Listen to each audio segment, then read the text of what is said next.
Because when you understand, you don't put your hope in time. Time won't solve a thing.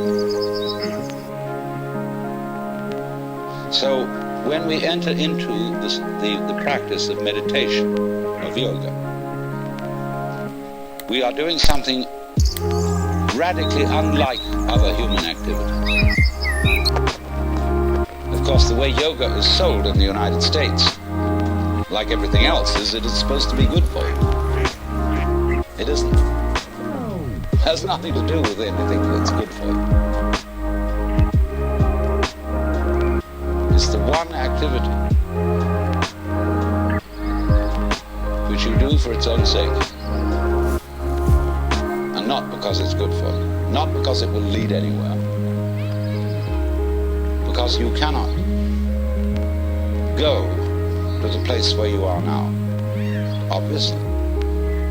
Yoga is to be completely here and now. That's why the word yoga means join. Get with it. Be completely here and now. This is the real meaning of concentration, to be in your center. And the Christian word for sinning in Greek is ἁμάρτημα, which means to miss the point.